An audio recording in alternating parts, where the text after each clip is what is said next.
Čaute, čaute, zdravím všetkých z Viking Gymu, Jozef. Do description tohto videa dám linky na facebookové fanpage, na môj Instagram.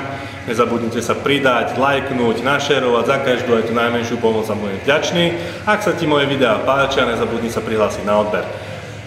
Dnes by som sa rád vyjadril, alebo teda prediskutoval tréning tricepsov, to je toto. A rád by som sa zameral na cviky, ktoré majú nejaký reálny potenciál pomôcť v konečnom dôsledku, teda dať nejaký carryover na jednu z disciplín silového trojboja, konkrétne na bench press. Nebudem rozprávať o nejakom tlaku, stláčaní kladky a podobných záležitostiach, pretože tam nejaký reálny carryover nehrozí. Pre mňa osobne je to skôr cvik na nejakú rehabilitáciu, na koniec tréningu dopumpovať, natlačiť čo najviac krvi do toho tricepsu, aby sa teda zachovala jeho kondícia a bol som schopný ho rozbiť aj na ďalší tréning.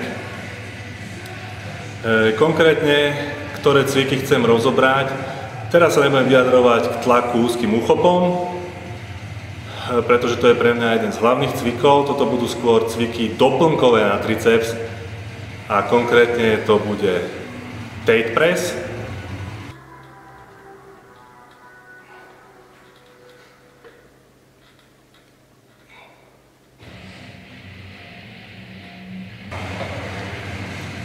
JM press s jednoručkami,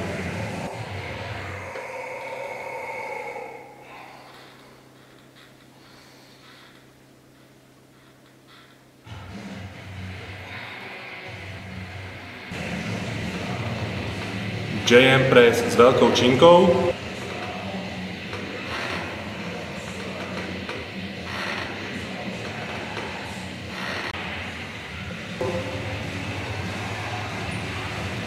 francúzsky tlak v leže,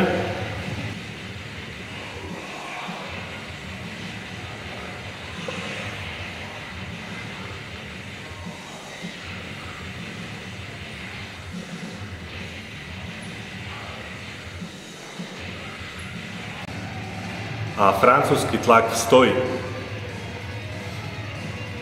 Všetky tieto cviky, okrem toho, že ti naplácajú hlodne mäsa na triceps, čo je teda určite taktiež jeden z tvojich cieľov byť veľký, ale samozrejme ti pomôžu aj byť silný, pretože tieto cviky by mali reálne pomôcť s dotlakom pri bench presse.